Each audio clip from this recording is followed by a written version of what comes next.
Going back about the situation on splitting the bill and the love language of Finnish people, are Finnish people generous in general? Or kailangan sabihin mo muna bago ibibigay? I think dapat. So they are generous kung nagbibigay naman sila. Pero may mga point Hindi kasi lang. na parang kailangan mong magparinig, kasi minsan hindi sila nagkukusa. Because they don't know. At Yun nga ang problema sa Western culture din, ano? Kasi sa atin konting eme mo lang na, yung buhok ko, Kevin, na, ito, paribag ka.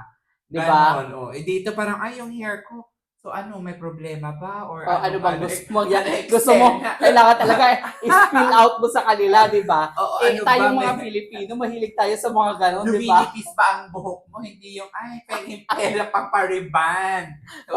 Hindi tayo, hindi, I mean, May ganon nga tayong mga Pilipino na gusto natin, yung AFAM, or yung, kahit sa Pinoy, na parang dapat mag-gets nila agad kung ano gusto natin, which is hindi sila ganon. ako naman, siguro sa lahat ng experience ko, Oo. na ano ko na dapat, especially with Finnish men, Oo. you need to be direct kung ano talaga Yung yung gusto gusto mo, kung ano yung kailangan mo. Kasi parang sabi kasi nila, parang hindi naman siya manghuhula. Yun nga. Sa Yun ang totoo gusto lang, natin na parang hulaan, magpapag-girl ka Oo, muna ng mga parang ganong ganon. eme. Kasi parang na-experience ko na naiinis ako, parang na hindi niya nahuhulaan. Pero sabi niya, na hindi naman, kaya moving forward, after that, lahat ng dinate ko, I'm direct. Kapag gusto ko ng Ng Louis pag Vuitton, birthday ko, pag ano yung gusto ko, instead of parang sinasabi ko na diretso, para makukuha ko yung gusto ko. Ganon. Pero ganon, sa lahat ng mga Finnish guys na na-date ko, parang ganon sila. Not unless you tell them what you want and what you need, they won't assume na ito ang kailangan mo or ito lang ang dapat, ganon, no. Pero parang may kusa naman sila, pero mas magandang sinasabi mo talaga. may kusa pa rin Ayaw sila. nila yung parang huhulaan ko pa. Hindi ka nila papakiligin. Pa-flowers. Like that. Kasi di ba Valentine's is coming, yung mga ganong eme, yung tipong may expectation versus reality. No, pero dito, ang Valentine's Day is about friendship. So, hindi nila sinicelebrate dito yung ganon. It's not It's okay to spend time with friends. Pero yun nga, going back to giving or kung ano generous, sila, kung generous. Ano naman, I think they are. They are. For me, they Hindi are. lang sila yung matic na na parang sa atin, magparinig-parinig ka lang sa jowa mo. I mean, yung dating is ibang level siguro. Iba din yung pag-jowa na. Yung sa relationship, syempre, it takes time din para makilala yung isa't isa. Meron, like, for me, okay, browse ako. Ang ganda nito, keme. Ano yung sa tingin mong maganda? Maganda. Blah, parang ganun pahapyaw. The next day ulit, ganyan. Sabi, gusto mo ba yan? Yan parang gusto ko. O maya-maya, the next day parang, okay, nasan na yung ano? Yung parang gusto mong bilhin. Hindi, parang gusto ko marinig yung magic word na, what do you want? Mastercard, Visa, or Amex? Pag gumanon na, alam mo na yun. Alam you, ganun na. So, kailangan nga talagang hindi pa hype-yaw, hindi yung pahula. Kailangan ito ang gusto ko. Rekta talaga. Okay, well, ganun naman talaga. Okay, let's talk about culture shocks and red flags. What's the biggest run moment that you have experienced na red flag sa mga Finnish? Paano? May mga red flags ba silang parang, ito ayoko ng ganitong culture, nila? Sila sa atin o tayo sa kanila? Okay. Sa culture nila, na parang, ayoko ng ganyang culture nila. Parang, that's off for me. That's red flag. Very independent sila. Very, ayun nga, parang... Yun nga, yung parang tipong sabi, parating na ako, parang nagpaparinig ka na sunduin mo ko, pero parang, tatanungin pa, susundin ba kita? Yung tipong, parang inaano nila na parang, you should stand Oo, na kaya mo yan dapat. Oo. Oo. And then I think yung family ties Situation. nila is Hindi masyadong not strong as strong as we are. Oo. Imagine mo nga dito, parang ang kino-consider nilang family is like just the nuclear family. Like your Mother, father lang. No, like partner, spouse, and kids. Mother, father, hindi na Hindi siya yan- part ng nuclear family dito. Hindi na immediate sa kanila yon. Oo, parang hindi na If siya you're counted. married, if you're married. Hindi kahit ano ka, kahit hindi ka married. Ay, Kahit ganon. single ka. Tapos pag mga Christmas, mga ganon, hindi sila masyadong... Well, I'm talking about like in the context of like migration, immigration purposes. okay. Pero syempre, nanay, family mo pa din. Pero din dito, hindi sila yung super... Well, another thing is that at the age of 18, you go your own way. Oo. So parang malalayo ka na sa ano, you stand on your own. Parang close naman sila sa parents but not as how We are. yeah, iba yung drama natin sa Sa atin. ano, oo. Parang Parang we want something more. sa atin kasi parang very close and O kahit depend mga ka pa pinsan rin. mo pa, Oo, mga ganon. Dito parang ekis. Parang wala na sa kanila yung ano. Para sa akin naman, siguro red flag or cultural difference na parang red flag for me is like they're not so expressive in terms of yung feelings nila, yung makapag-express ng feelings. Oo. Pero I'm not generalizing every Finnish because No, but I think it's general. They are cold. kasi siguro pero ako Kasi malapit sila sa Russia. Nasa border na sila. kasi yung partner ko is like that. Like ilang beses na akong nag-attempt to like talk to him On a ng deeper level. very serious about our relationship. Pero he's not comfortable with it. So, parang Red flag. for me, yes, Some it's a little one because Mhm. parang how can you strengthen the relationship Yeah. if you cannot really express yung ano, 'di ba? Like Na talk about everything. yeah, everything na kung ano. So pero up until now naman we're still together. So pero para sa akin it's a red flag. Pero natutunan ko na rin siyang laruin. At kung paano siya i-handle, that's the Mm. right term, how to handle it. So, pero kung mas okay sana kung ganun, feeling ko mas magiging mas okay. Mas magiging passionate yes. kung mas ano siya. Mhm, Oo. that's right. Mas deeper ang conversations, ang pagiging Mhm. parang passionate So nga. I can Oo. understand him better, so he can also understand me better.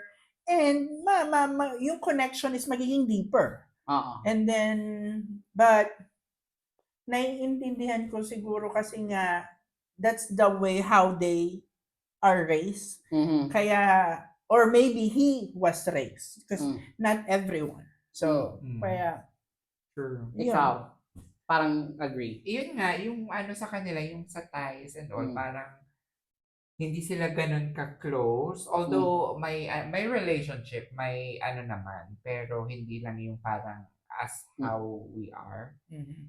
And well, hindi ko ano yung mga red flag Parang I think sila yung mostly may red flag Sa atin. Sa atin. Which Na is parang- true, which is true. Mas marami tayong drama. Oo, Mas parang- marami tayong mga kailangan. yung sa atin naman, sa atin parang ang inaano ko, parang they are not so close. Sa akin naman, super close. Maano siya, why super close? Bakit, like, sorry, bakit Christmas parang mom would ask gift from you? Parang it should be the other way around. Mm. You should be asking gift from your mom. Sabi ko, ha? Hindi ganun ang eksena. And then parang, yung mga drama, like recently Christmas, ganyan. Yung mga dramang namamas ko po, what's that? Like, ano may parang parang weird. Parang ano yun? Weird sa kanila yun. Bakit? Pero sa atin parang gusto natin. Normal ng lang ano. yun. At saka sa atin pa rin yung pa-eksena, ay namamas ko po, baka naman. May mga ganang eksena, parang, bakit? Okay, ito, direct question. Where does Finn men, in terms of physical characteristics, compared to what you see here in Europe? Do Where- they, kung physically, are they that attractive compared to other nationalities or hindi masyado? Not so. Not so nga din, ano? Mas Ikaw? maraming ano talaga. Mas maraming much better looking. Oo. Like the Mediterranean guys. I Siguro, would say, well, that's something. Height factor, mga ganon. Siguro parang medyo preference yun, Oo. yung Mediterranean. Pero sa ako na ano man, ang preference ko parang like maybe Brits. Ay, ganon? Oo, and then French. Mas magano ng bet mo. Oo, Oo. tapos But actually, Danish. I have more something more into like blonde, white, which is kinda here. Oo, mas Sabi mo Mediterranean. No, pero No, in just comparison, personal ko kasi yon. That's my personal preference. But you, For me, in terms of looks, Oo. because before ako nag-Europe, Mhm. I always preferred Asian men. Or actually, Filipino men. Really? I Iba preferred. ang Hindi siya a farm hunter pala Iba- agad. No. That was prior coming in Europe. Here, oo. Yeah. iba kasi ang And then- hagod ng Pinoy ba? Yung ba yung Yeah. gusto mo? Kasi noon, wala pa naman na din ako Ah, na-experience. You're not exposed to it. Yeah, Yes. not exposed to it. But, Saka If- living in Asia, yeah, traveling living in Asia ka yeah, lang. most of the travels I've been to is like Asian country Gusto lang. niya So, mga Japanese. so wala akong ma-compare. So, before, for me, like, a typical attractive guy is like tall, Oo. like, chinito, Oo. and semi-calbo, those kind of like the physical appearance na Na bet gusto mo. ko. Oo. Then, no, size doesn't matter for me actually. Ah. But when I came here, that's when I realized na parang sa Pilipinas kasi nakaka-intimidate ang mga white guys. Oo. Kasi for me, like, I'm just a typical, like, Pinay, Person. yeah. Pero nung nandito ako, parang like, most of like, guys who dated me, like, may itsura, na parang, sa Pinas, ang tsatsaka na nga, arte pa. Oo. Kala mo naman, pero dito parang, ang tangkad na, ang pogi pa, Oo. blue eyes pa. So, for me, doon na change yung prospect or yung preference ko Oo. with terms of like looks na parang, Finnish guy are like good looking then. Oo. Pero I cannot speak like on other like Asian who have dated other nationalities Oo. because I have not dated other Oo. guys naman on a different like Level. European countries. Oo. But for me, like recently, I just went to Switzerland. I was Yeah. telling you about it. Like, doon, pogi, oo, pero kulang ng sa isang category na bet ko, which is yung tangkad. Yun yung na-find ko na difference. Pogi siya, pero hindi naman siya ganun katangkad. Bakit sa Finland, ang daming matatangkad? Oo. Kasi, for me, yung attraction ko sa matangkad, that's like Given dapat. given. Oo, So, ayaw mo nang maikli sa'yo. true, Talaga, oo. ganon. So, parang, kaya I find them really like, in terms Attractive. appearance-wise, it's a yes for me. Parang So ganun. how do you rate Finnish men from 1 to 10? 10 being the highest. Compared to No, just in general. as a man, As a man. for me, I can give them a 7. 7, ikaw. yeah, maybe 7 din? Mhm. Okay, parang oo, parang ganun nga. Kasi, Oo. ang kulang lang naman sa kanila talaga yung pagiging a little more romantic. Oo. But, pero yung care and yung support na makukuha mo sa kanila once they Oo. can give it.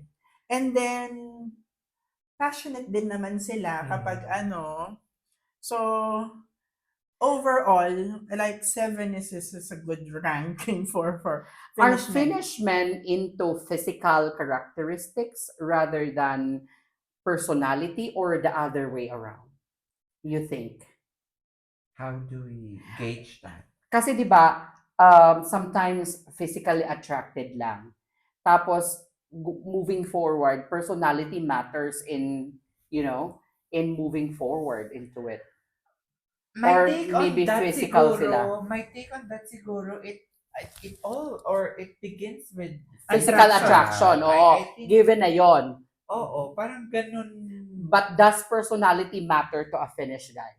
it adds To your value. factor, Oo. oo, pero kasi parang lagi, I mean, parang sa given na yun, di ba? Na Oo. parang, you always look at the, like, Yeah. maybe not, we don't say it physical, but then, if that is your type, if you Oo. are her type, parang ganon. Kasi no Oo. matter how you look, if you are her The type, type of oo, yun, di ba? Pero, I think, yung personality, character, it's all like, Mhm. an additional factor. It's Mhm. a plus thing for them. Kung Mhm. yun ba yung ano. I think, yeah, it plays also like a part. And also, it depends on where you look at the situation. Yun ba is like going to a relationship or just like a one-time thing Oo. or alam mo yun. So, it depends kung ano yung magmamatter. Kasi kung one-time thing lang, I don't think you need connection. You need like good vibes and personality or character. But if you are just on that moment, you like the person and then boom. That's Since it. na-question na din yung physical, are you more of like face or body? Saan ka mas attracted? Ako o face ako? Mas nauuna akong na-attract sa mukha. Ikaw, Ako, for me, sa height. sa height, so body. Yeah. Oo, parang structure ka. Kasi Oo. ayoko ng talaga ng mas maliit sa akin or Oo. even kahit ko. So it's kahit more hindi on masyadong body. gwapo, basta may height, may katawan, It carry makes na. me feel more secure kapag matangkad. Oo. And yeah. So I'm more on like the body. Ikaw, Neither. personality ka na naman. Parang mas ano ako, hindi personality o siguro, Parang like ganon. the way he talks, the way he Oo, carries himself. intelligent. Oo, may ganong eksena. Parang, pero wag naman yung wag naman yung Also, super tsaka, wag naman din naman yung super jubicity tsaka, tapos super talk TV. Parang medyo, siguro Balance naman naman. yun. Oo, wag naman yung... Pero kung papipiliin ka nga kung anong mas sa'yo Ano sa'yo? doon, Body face or or body? face? Physical lang kasi. nga, ganun, nanggaling na O, rin sa'yo siguro. kasi hindi ka rin masyadong kung tsaka or something. Oo. So, Siyempre, bago ka pipili kung sinong i-approach mo, titingnan mo muna. O siguro face na lang kung talagang Oo, physical. Kung medyo may laman, hindi naman natin din Or okay lang din medyo may laman kung hindi naman ganun kagwapuhan. So it's okay. Wag lang well, we don't say extreme na pangit or but wag lang yung hindi ko type talaga. Oo, kasi may hindi preference oo, ka may talaga preference. Kasi mukha. kung pangit sa kanya, kung pangit sa akin, gwapo sa Oo, kanya. relative diba? naman So, din parang, kasi yun. Oo. beauty is in the eyes of, Of the the beholder. beholder. So, ganun na yung eksena. So, sa akin, wag lang naman yung hindi ko bet. And, I think, wag yung may amoy. Oo, that's an off. Oo. Yung tipong walang hygiene. Okay. To close this podcast, Closing na. closing statements na. Okay. Would you recommend dating a Finnish guy Yes. to others? Yes. Why? For me. Kasi they are like person of trust. And then Generosity. Yes. Independence. Oo. Parang hindi ka talo, hindi ka lugi. May ganon. Oo. Parang ganon. Yeah. Kung tataya ka, pasok ang tayaan. oo, parang ano yung term yung marami? May kabig siya. Paldo, Paldo. ganon. Yes. Yeah, totoo yun. And actually, yung loyalty nila, once na ano mo, kasi regardless whether mayaman siya or kung hindi naman loyal, you won't be happy or something. Kahit na binigay na sa'yo lahat, pero nagsisinungaling and very, Hindi sila player. At some point. I cannot say, but, in general. pero, yung loyalty nila, once na nakuha mo yung loob nila, is gonna be there. She cannot say kasi parang pwedeng play, pero at the end of the day, Sino? Na kanino? Oo, may ganon. Oo. Okay. So what's your advice to specifically Pinays who want, Trans-Pinays. in general na lang In din, general na lang. Pinays na lang who wants to date Finnish men? What's your advice? Dapat ba masyadong aggressive? Ano ba dapat? For me, for the Pinays who's naghahanap ng Finnish guys, just be yourselves and maging maging totoo lang. Hindi Nag-matter yung authenticity. Yes, Oo. kasi like for me, Hindi na kailangan ng maraming pang sarsa. na Maraming pa-charm, maging diretso maraming ka lang kung pa-eme.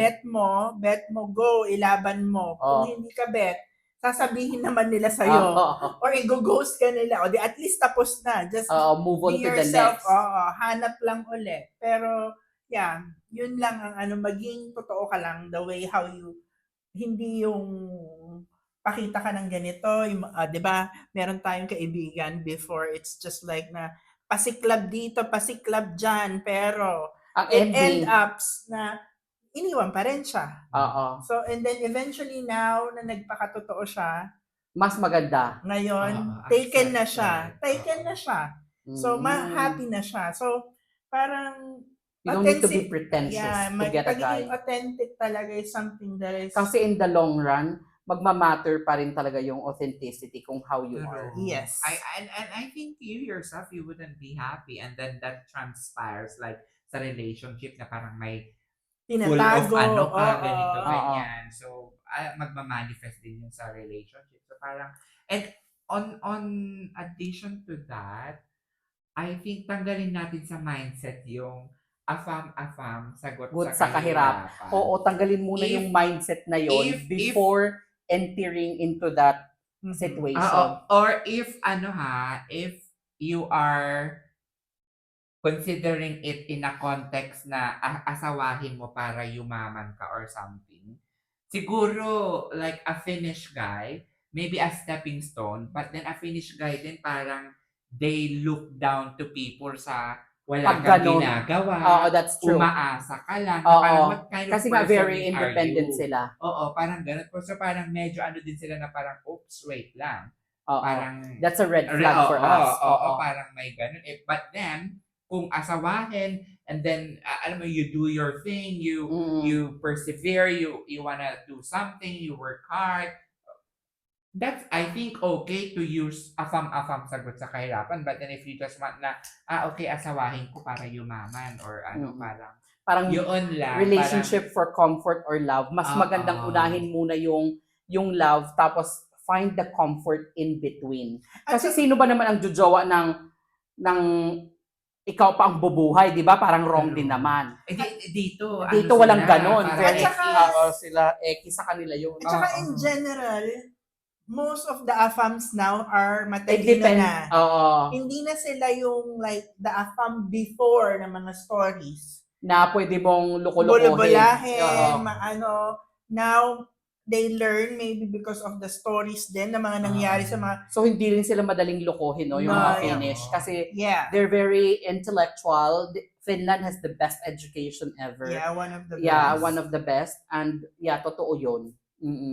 So, wag na munang yun ang hanapin, yung comfort. Siguro may mga maririnig kayong parang rags to riches stories. Pero sa ngayon kasi, it doesn't yung always. generation din, or not the generation. Yung mentality din. Oo, yung sa ngayon, parang very open, aware na sila of iba na. What's happening. So, parang kung yung mindset mo is asawahin, tapos magpayaman, kunin yung ganito, then iwan.